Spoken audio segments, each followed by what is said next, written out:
Hi friends. இந்த வீடியோவில் என்ன பார்க்க போகிறீங்கன்னா, இந்த வீடியோவிலையும் செயின் ஸ்டிச் தான். அதில் வந்து நாங்கள் ஒரு டிசைன் போட போகிறோம். சரியா? இப்படி அலை மாதிரி நான் கீறுறேன். இந்த டிசைனை சுற்றி செயின் ஸ்டிச் போட போகிறேன். ஃபஸ்ட்டாக வந்து இந்த செயின் ஸ்டிச்சை பார்ப்பேன்.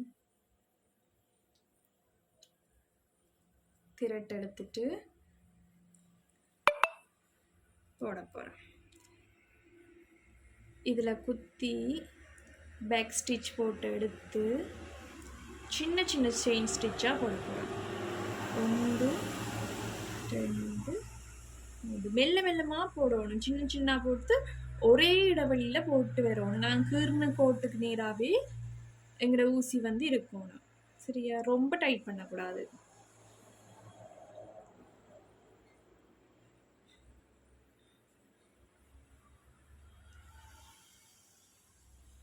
நாங்கள் எப்போவுமே ஃப்ரேமை திருப்பக்கூடாது. எங்களோட கையை வந்து ரொட்டேட் பண்ணணும். ஆரி ஒர்க்கை பொறுத்தவரை ஃப்ரேமை திருப்பி செய்யலாம். சரி, பேசிக்கில் கொஞ்சம் கஷ்டமாக இருக்கும். ஃப்ரேமை திருப்பி நாங்கள் செஞ்சு கொள்ளலாம். இதே நீங்கள் ஆரி ஒர்க் ஸ்டாண்டில் போட்டினீங்கடா, என்ன ஸ்டாண்டை திருப்பி கொண்டா இருப்பீங்க? இல்லை. அப்போ நாங்கள் எங்களோட கையை தான் திருப்பணும், ரொட்டேட் பண்ணி கொண்டு இருக்கணும். அப்போ நீங்கள் ஆரம்பத்தில் என்ன செய்யுங்கடா, ஸ்டாண்ட் வேணுங்க. ஸ்டாண்ட் வேண்டி யூஸ் பண்ணிக்கொண்டே இருங்க. அதோட ஆரி ஒர்க் செய்யக்க எப்போவுமே வந்து நாங்கள் 2 மணித்தியாலம் இருந்து ஆரி ஒர்க் செஞ்சோம்னா அது கூட டைம் இருந்து செய்ய வேண்டிய அவசியம் இல்லை. அப்படி செஞ்சோம்னா எங்களுக்கு தான் கழுத்துக்கணும் ஆகும். அப்போ நாங்கள் எங்களோட ஹெல்த்தையும் நாங்கள் நல்லா பார்த்துக்கொள்ளணும். ஏன்னா ஆரி ஒர்க் செஞ்சாலே ரொம்ப டயர்டாக இருக்குது.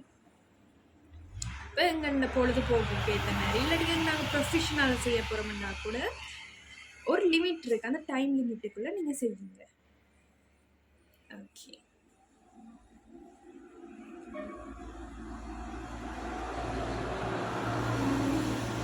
நாங்கள் கீர்ன இடத்துக்குள்ளாலேயே ஸ்டிச் பண்ணிட்டு வருவோம்.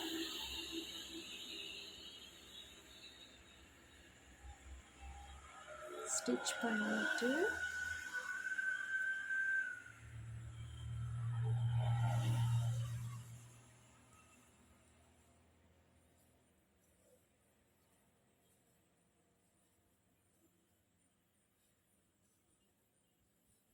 சரி, இப்போ என்ன செய்ய போகிறேன்? நோட் போட போகிறேன்.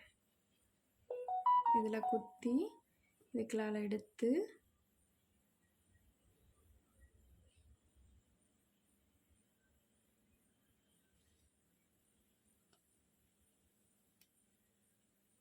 சரி, இப்போ வந்து நோட் போட்டு எடுத்துட்டேன். இப்போ அடுத்ததையும் பார்ப்போம். அடுத்தது என்ன செய்ய போகிறோம்? அடுத்ததும் அதே போல தான், இதே அலை மாதிரி தான். ஃபஸ்ட்டாக பாருங்கள், அதே போல தான் கீறுறேன். கீறிட்டு இப்போ இதுக்களால் இருந்து இப்படி இன்னொன்றையும் கீறுறேன். சரியா? இப்போ நீங்கள் இதை பார்த்துட்டீங்க. நான் கொஞ்சம் இப்படி கீறுறேன், ஒரே இடைவெளி இல்லாமல் கீறுறேன். நீங்கள் நல்ல வடிவாக நீட்டாக பழையக்கையே கீறிக்குவாங்க. கீறுறது தான் முக்கியம். சரியா? நாங்கள் ஒரு பேட்டனை கீறேக்க ஆரி ஒர்க் கூட அந்த நாங்கள் கீறுறதுக்கு மேலால் செஞ்சுட்டு போயிடலாம். ஆனால் அந்த பேட்டன் கீறுற விதம் இருக்கியா தான் ரொம்ப முக்கியமான ஒரு விஷயம். இப்போ பாருங்கள், ஒரு லைனை மட்டும் எடுத்துக்கிறேன். அந்த அலையை ஃபஸ்ட்டாக நான் இப்போ கீறுறேன். நோட் போட்டு எடுத்துட்டு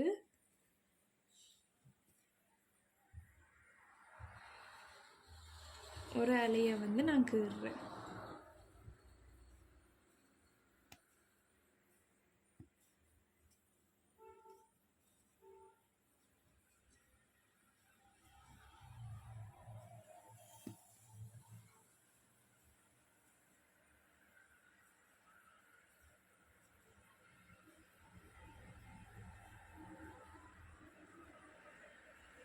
கொஞ்சம் டைம் எடுக்கும் தான்.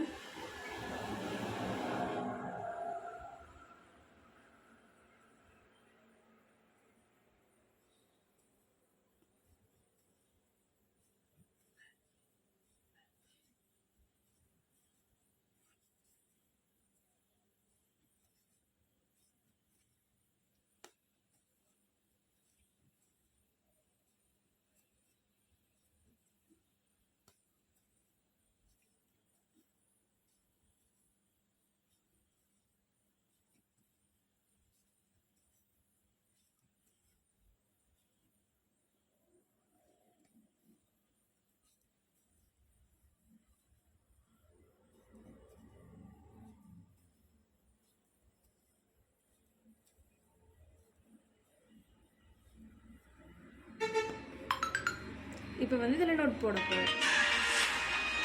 சரியா? ஒரு நிமிஷம் நோட் போடுறேன். சரி, இப்போ திருப்பியும் அதே இடத்துல நோட் போடுறேன். ஓகே, இப்போ வந்து மேலதிகத்தை வந்து நான் கட் பண்ணி கீழே எடுக்கிறேன். இந்த வேலை முடிஞ்சு. ஓகே சரி ஃப்ரெண்ட்ஸ், நீங்கள் இப்போ வந்து ஒரு லைன் வந்து ரோஸ் கலரில் போட்டீங்க. இப்போ அடுத்த லைன் என்ன செய்ய போகிறீங்க? அடுத்த லைன் வந்து வேறு கலரில் போட போகிறேன். நோட் போட்டு எடுத்துட்டு வளம் போல் நார்மல் செயின் ஸ்டிச் போட்டுட்டு போகிறேன். நூல் வந்து சிக்காச்சுன்னா ஒன்றும் செய்ய தேவையில்லை, பொறுமையாக இருந்துட்டு அதை விட்டுட்டு போய் திருப்பி அதுக்குள்ளாலேயே குத்தி அந்த ஓட்டைகளாலேயே குத்தி எடுத்தீங்கன்னா ஈஸியாக வரும். ஏன்னா கூடுதலாக வந்து நூல் வந்து சிக்கப்படும். இந்த திரட்டை களி நூலை பொறுத்தவரை ஓரளவுக்கு பரவாயில்ல, ஆனால் இது கொஞ்சம் மெல்லிய நூல். இது கொஞ்சம் மெல்லிய நூலுன்றதால உடனே வந்து ஒரு நூல் நான் கோத்து செய்யும் போது ஊசியால் குத்தி குத்தி எடுக்கும்போது அந்த நூல் வந்து உடைய பார்க்கும். அப்போ 2-3 நூலை வச்சு தான் இந்த களி நூலில் நாங்கள் ஸ்டிச் பண்ண போகிறோம். அப்போ களி நூலில் ஏன் 2-3 நூல் எடுக்கிறோம்னா, ஃபர்ஸ்ட் வந்து நூல் வந்து பிய பார்க்கும், ரெண்டாவது வந்து எங்களோட திக்னஸுக்காக மேக்ஸிமம் நாங்கள் 2 நூலில் தான் செய்வோம். மினிமம் நாங்கள் 2 நூலில் தான் செய்வோம். மேக்ஸிமம் நாங்கள் எங்களோட நீடலுக்கு ஏற்ற மாதிரி இந்த களி நூலை ஜூஸ் பண்ணிக்கொள்ளலாம். நான் இப்போ 2 நூலில் தான் எனக்கு சின்ன முதல்லேருந்தே செஞ்சு பழக்கம்.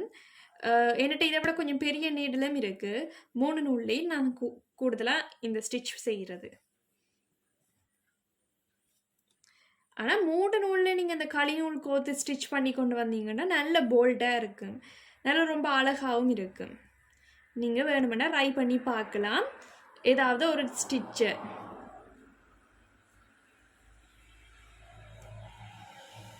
இப்போ நீங்கள் இந்த ஸ்டிச்சை வந்து 3 நூலில் ட்ரை பண்ணி பார்க்கலாம்.